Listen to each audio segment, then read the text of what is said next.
मेरे प्यारे भाइयों और बहनों, आज हम जीवन निर्माण के एक महत्वपूर्ण बिंदु से गुजरने वाले हैं। अपनी बात की शुरुआत एक प्यारी घटना से करना चाहूँगा। कहते हैं कि सम्राट सिकंदर, जो पूरी दुनिया को जीतने के लिए यूनान से निकला था और उसने अनेक देशों को जीतते हुए जब वो भारत पहुंचा और भारत के अनेक हिस्सों पर विजय पाने के बाद कहते हैं कि उसकी तबीयत बिगड़ गई और उसकी अंतिम इच्छा थी कि मैं अपने माँ से मिलकर आऊं। लेकिन तबीयत इतनी बिगड़ती चली गई कि डॉक्टरों, वैद्यों और हकीमों ने जवाब दे दिया कि सिकंदर, अब तुम ज़्यादा बचने वाले नहीं हो। जब सिकंदर ने ये सुना तो सिकंदर की रूह कांप उठी कि मेरा इतना बड़ा साम्राज्य, मेरे पास इतनी बड़ी धन दौलत संपदा, और ये डॉक्टर, वैद्य, हकीम कह रहे हैं कि अब मैं ज़्यादा जी नहीं पाऊंगा, अब मैं ज़्यादा समय निकाल नहीं पाऊंगा। और कहते हैं तब सिकंदर के भीतर में एक जो अंतिम प्रबल इच्छा थी कि मैं मरने से पहले अपनी माँ का मुख देख कर के आऊँ, उसे मिल कर के आऊँ। और उसने अपना दांव खेलते हुए डॉक्टरों से कहा कि हे डॉक्टरों, अगर तुम मुझे केवल 24 घंटे का समय दे दो, कितना?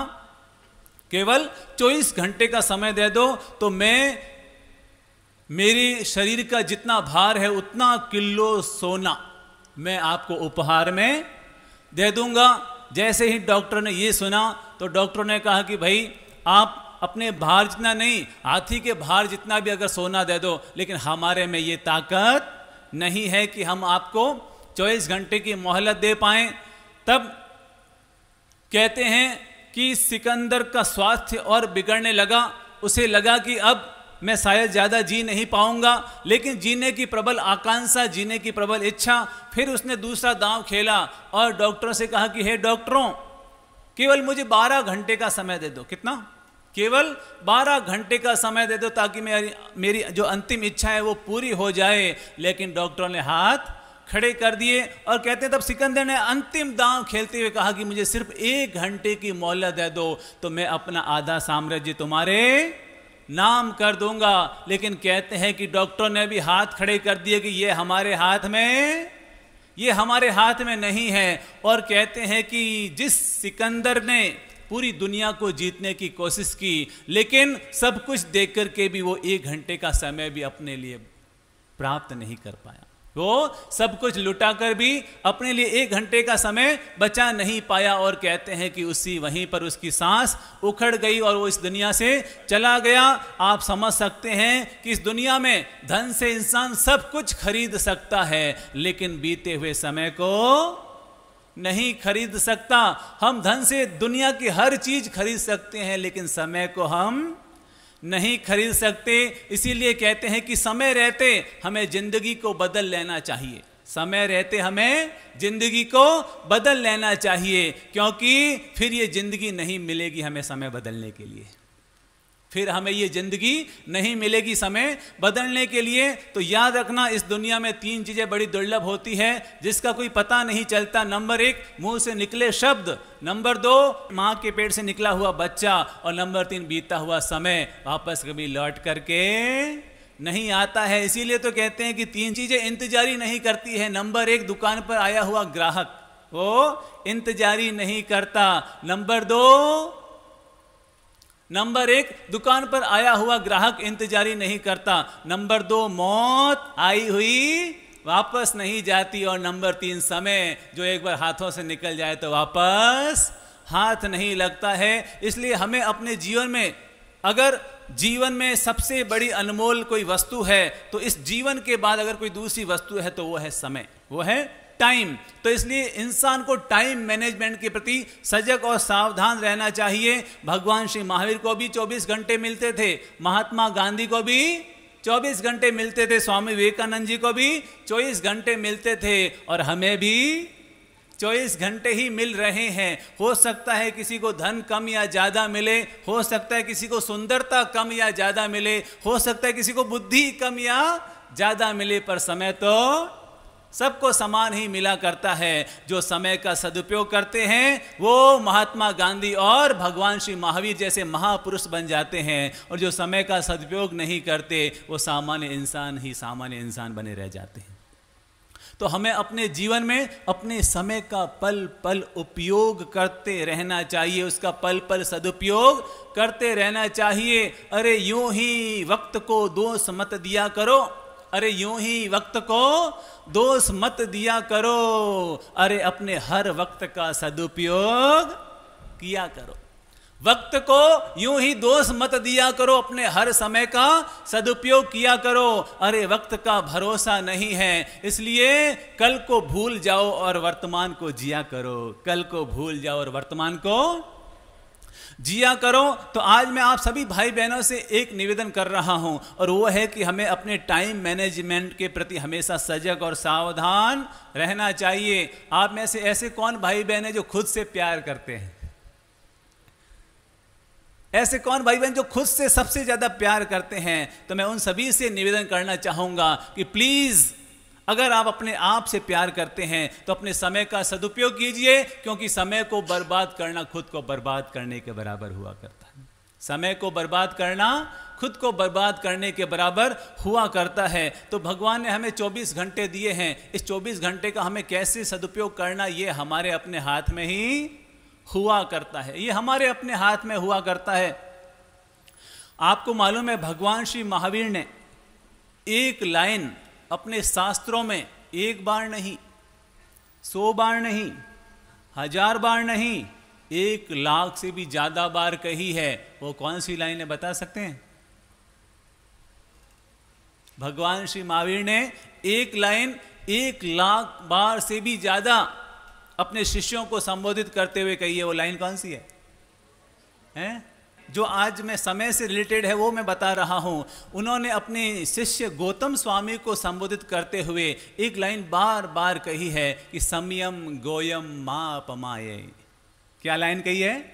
संयम गोयम मां पमाये, यानी हे गौतम क्षण भर का भी प्रमाद मत कर। हे गौतम क्षण भर का भी प्रमाद मत कर। ये लाइन भगवान श्री महावीर ने गौतम स्वामी जी के बहाने हम सभी को मोटिवेट करते हुए, हमें प्रेरणा देते हुए कहा है कि हे जीव, क्षण भर का भी प्रमाद मत कर। अगर जैसे मेरा नाम शांति प्रिय सागर है तो मुझे अपने आप को मोटिवेट करना चाहिए कि हे शांति प्रिय सागर, क्षण भर का भी प्रमाद मत कर। और अगर आपका नाम कालू लाल जी है तो अपने आप को मोटिवेट करो कि हे कालू लाल, क्षण भर का भी प्रमाद मत कर। अपना नाम उस गौतम स्वामी जी की जगह रख दीजिए और अपने आप को मोटिवेट कीजिए कि मैं अपने आप को मोटिवेट नहीं कर रहा हूं, भगवान श्री महावीर स्वयं मुझे मोटिवेट कर रहे हैं और मुझे कह रहे हैं कि मेरे प्यारे भाई, क्षण भर का भी प्रमाद मत कर। क्योंकि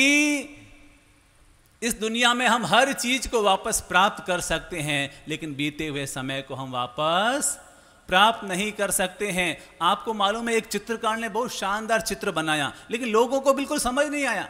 चित्र तो बहुत शानदार बनाया था लेकिन बिल्कुल भी समझ नहीं आया। दरअसल वो चित्र ऐसा था कि उसका जो चेहरा था वो पूरा बालों से ढका हुआ था, चेहरा पूरा बालों से ढका हुआ था, और जो पांव थे, पांव में पंख लगे हुए थे, पांव में पंख लगे हुए थे। तो लोगों को समझ नहीं आया कि ये भाई कैसा चित्र बनाया है, चेहरा तो बालों से ढका हुआ है और पांवों में पंख लगे हुए हैं। तो चित्रकार से पूछा गया, भाई तूने ये ऐसा कैसा चित्र बनाया है? तो उसने बड़ा प्यारा जवाब दिया कि मैंने ये समय का चित्र बनाया है, मैंने ये समय का चित्र बनाया है। लोगों ने पूछा मतलब ये है कि समय जब आता है तो पता नहीं चलता, क्योंकि उसके चेहरे पर बाल आए हुए होते हैं, यानी जब अवसर आता है तो हमें पता नहीं चलता, और जो अवसर का उपयोग नहीं करते हैं तो वो अवसर पंख फैलाकर वापस उड़ करके चला जाया करता है। तो मेरे प्यारे भाइयों बहनों, हमारे जीवन में भी जैसे ये एक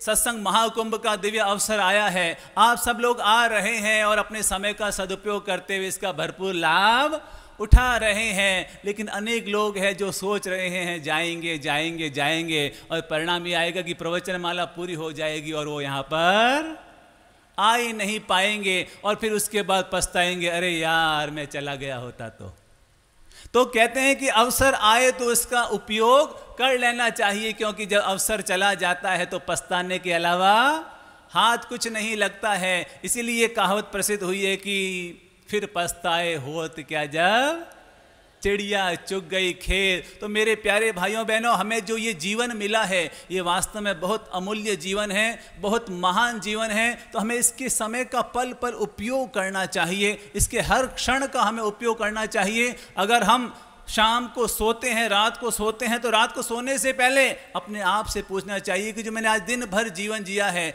इसका कुछ परिणाम मेरे हाथ में आया है कि नहीं आया है। तो कहने का मतलब समय का प्रबंधन, टाइम मैनेजमेंट। आजकल भारत में क्या होता है, हर चीज़ लेट होती है। यहाँ पर हर चीज़ लेट होती है। अगर बस में जाओ तो बस लेट, फ्लाइट में जाओ तो फ्लाइट लेट, ट्रेन में जाओ तो ट्रेन लेट, और कार्यक्रम में जाओ तो कार्यक्रम लेट। 3 बजे का समय लिखा होता है और कार्यक्रम कब शुरू होता है। तो भारत में सब चीज़ें लेट लेट लेट लेट चलती रहती है। केवल एक, गुरुदेव कहते हैं कि भारत में केवल एक काम है जो समय पर होता है, वो उठावना वो बिल्कुल एकदम टाइम पर होता है, बाकी सारा काम लेट लेट लेट लेट चलता ही रहता है। हमारी लेट लेती भी इतनी बढ़ती जा रही, इतनी बढ़ती जा रही, इतनी बढ़ती जा रही कि कोई भी काम समय पर नहीं होता है। कितनी गजब की बात है कि हमने विदेशियों से कपड़ों की अभद्रता तो सीख ली, लेकिन उनकी समय की प्रतिबद्धता हम सीख नहीं पाए। क्योंकि विदेशों में अगर 3 बजे का समय है तो लोग 3 बजे से 5 मिनट पहले ही पहुंच जाते हैं और समय पर कार्यक्रम पूरा हो जाता है। लेकिन यहाँ पर लेट लथीपी चलती रहती है। आपको मालूम है, जहाँ भी सत्संग होते हैं, प्रवचन होते हैं, वहाँ पर मान सम्मान का कार्यक्रम बहुत ज़्यादा होता है। मालाएं पहनाई जा रही है, पगड़ियाँ पहनाई जा रही है, तिलक किए जा रहे हैं, और प्रवचन सत्संग का आधा समय तो मान सम्मान में ही निकल जाता है। लेकिन टाउन हॉल मैदान की ये खासियत, गुरुदेव की ये खासियत कि उन्होंने अपने यहाँ से सम्मान की परंपरा बिल्कुल साइड कर दी, साफे को तो बिल्कुल साफ ही कर दिया। क्यों? क्योंकि यहाँ पर एक व्यक्ति का सम्मान होता है तो कितना समय लगता है, कम से कम 2-3 मिनट तो लगते ही है। और अगर सभा में 2000 लोग बैठे हैं तो आप बताएंगे कितना समय लगा, कितना समय लगा। एक व्यक्ति के सम्मान में अगर 3 मिनट लगते हैं तो केवल 3 मिनट नहीं लगे हैं, वरन उन 2000 लोगों के भी 3 मिनट लगे हैं। तो इसलिए कार्यक्रम में भी हमें पूरी जागरूकता रखनी चाहिए और हमें कार्यक्रमों को इस तरह से संपादित करना चाहिए कि जो लोग आए हैं उसको उन कार्यक्रम का पूरा पूरा लाभ मिल पाए। ऐसा ना हो कि समय ऐसे ही पूरा हो जाए। तो अपने जीवन में हमेशा समय के प्रति सावधान रहना चाहिए। एक व्यक्ति का अपनी पत्नी से झगड़ा हो गया और इतना झगड़ा हो गया कि उसने पत्नी से कह दिया कि मैं तो मरने जा रहा हूं, ट्रेन के आगे कूद जाऊंगा और मर जाऊंगा। पत्नी भी गुस्से में थी, उसने कहा ठीक है चले जाओ। जब आदमी गुस्से में होता है तो कुछ पता नहीं चलता है क्या कह रहा है क्या नहीं कह रहा है। लेकिन उस पत्नी ने देखा कि वो आधे घंटे से उसका पति घर में ही घूम रहा है, आधे घंटे से पति घर में ही घूम रहा है। तो पत्नी ने चिल्लाते हुए कहा, अरे तुम तो मरने जा रहे थे, तुम तो घर पर ही घूम रहे हो। तो उस व्यक्ति ने कहा कि भाई ऐसा कर, तू टिफिन बना दे, तो मेरे लिए टिफिन तैयार कर दे। तो पत्नी ने कहा, अरे तुम तो मरने जा रहे हो, साथ में ये टिफिन क्यों जरूरत है? तो कि पता नहीं, भारत में ट्रेन बहुत लेट होती है, मैं मरने जा रहा हूं, भूखे थोड़ी मरने जा रहा हूं। तो हमारी जिंदगी में ऐसी स्थितियां बनती जा रही है। तो मैं सभी भाई बहनों से निवेदन कर रहा हूं कि नंबर 1, अपने जीवन में सबसे पहले ये देखिए कि हमारी 24 घंटे में ऐसा कौन सा समय जो वेस्ट हो रहा है, ऐसा कौन सा समय है जो वेस्ट होता जा रहा है। यानी कि हम आदत के वश या तो दिन भर सोचते रहते हैं, या हमारे भीतर में उधेड़-बुन चलती रहती है, या हमारे भीतर में टेंशन चलती रहती है, या चिंता चलती रहती है, इधर उधर की बातें चलती रहती है, और हम सोच सोच में और फालतू के कामों में हमारा बहुत सारा समय ऐसे ही निकल जाता है। तो नंबर 1 लिस्टिंग कीजिए कि कहाँ कहाँ समय हमारा व्यर्थ में हो जाता है, कहाँ कहाँ समय हमारा व्यर्थ में बर्बाद हो जाता है। अगर आप लिस्ट बनाएंगे तो आपको लगेगा कि 4 से 5 घंटे तो ऐसे हैं जो हमारे बिना मतलब में यूं ही निकल जाते हैं। तो नंबर 1, जो समय वेस्ट हो रहा है उस पर ध्यान दीजिए। और नंबर 2, अपनी कार्य सूची जरूर बनाइए। नंबर 2, अपनी कार्य सूची जरूर बनाइए। अनेक लोग तो ऐसे होते हैं जो कल के दिन की व्यवस्था, कल के दिन का मैनेजमेंट रात को सोने से पहले ही कर दिया करते हैं कि मुझे कल ये काम अपनी ओर से संपन्न करने हैं। तो अपने जीवन में 3 काम की लिस्ट होनी चाहिए। नंबर 1 अति आवश्यक, नंबर 1 अति आवश्यक, नंबर 2 आवश्यक और नंबर 3 अनावश्यक। इन 3 कामों की लिस्ट होनी चाहिए कि अति आवश्यक कौन से काम है जो मुझे हर हालत में करने ही करने हैं, और नंबर 2 आवश्यक जो मैं कभी भी कर सकता हूं, और नंबर 3 अनावश्यक उससे तो मुझे हर हालत में बचने की कोशिश करनी है। और नंबर 3, अगर जहां तक हो सके टीवी और जो ये OTT प्लेटफॉर्म जहां पर हम अपना बहुत सारा समय खर्च कर देते हैं, प्लीज अपने आप को उससे बचाने की कोशिश कीजिए।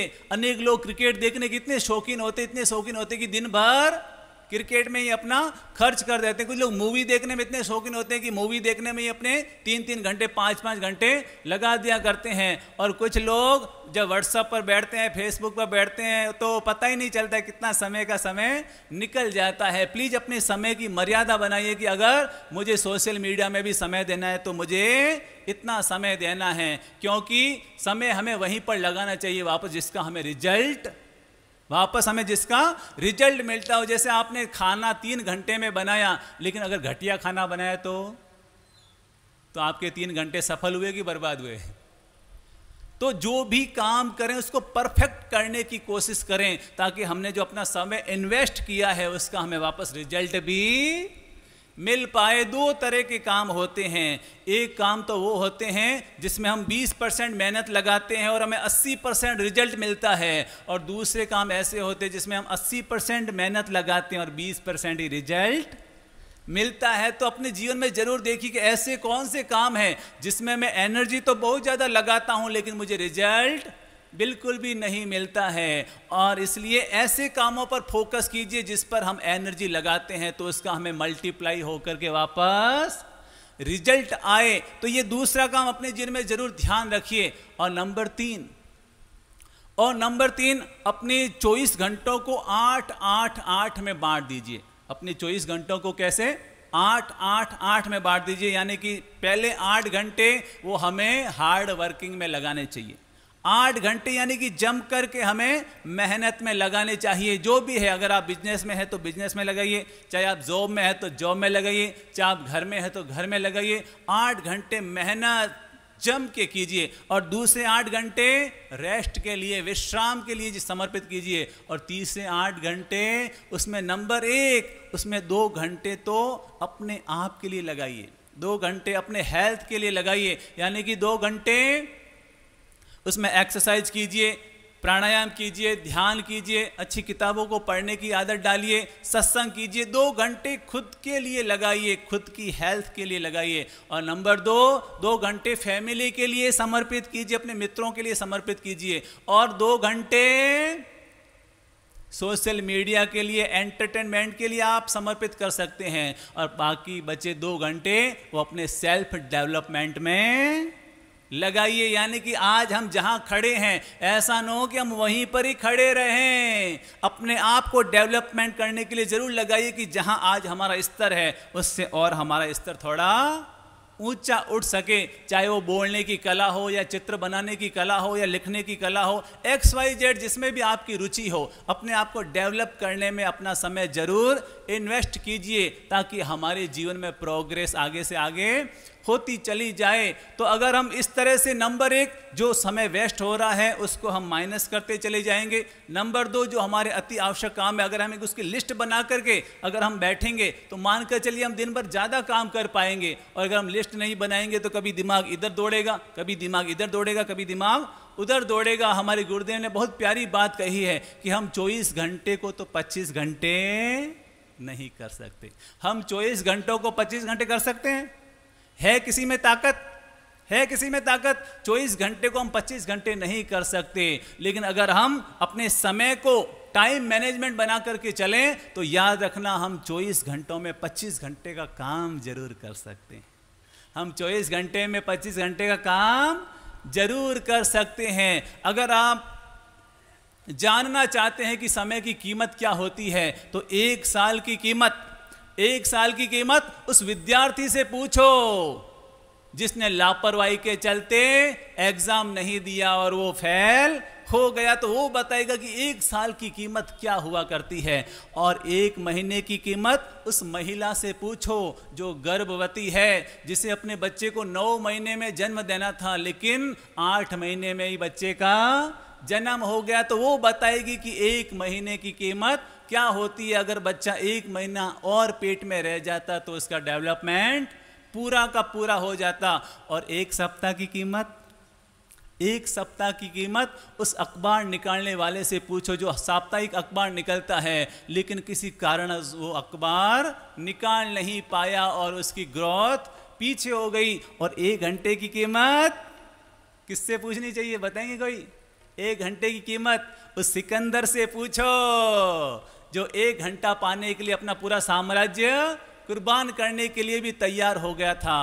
और 1 मिनट की कीमत, 1 मिनट की कीमत उस व्यक्ति से पूछो, याद करो जब अमेरिका में वर्ल्ड ट्रेड सेंटर पर आतंकवादी हमला हुआ था और उसमें हजारों लोग उसमें तहस नहस हो गए थे, नष्ट हो गए थे, लेकिन जब उस पर हमला हुआ और उससे ठीक 1 मिनट पहले वो बंदा बाहर निकल गया, वो बताएगा कि 1 मिनट कितना कीमती होता है। अगर 1 मिनट में रुक जाता तो मेरा भी।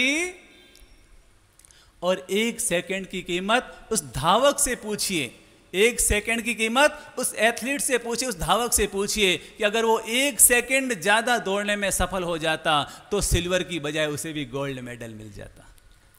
तो अपना हर सेकंड कीमती होता है, हर पल कीमती होता है, तो हमें हर पल का उपयोग करना चाहिए, सदुपयोग करना चाहिए और उसका सार्थक और सही रिजल्ट निकालना चाहिए। और कहते हैं कि एक बच्चे ने अपनी माँ से पूछा कि माँ मैं अपने जीवन में आगे बढ़ना चाहता हूँ, क्या करूँ? तो माँ ने कहा बेटा ये ले पत्थर और पहले मोबाइल फोड़।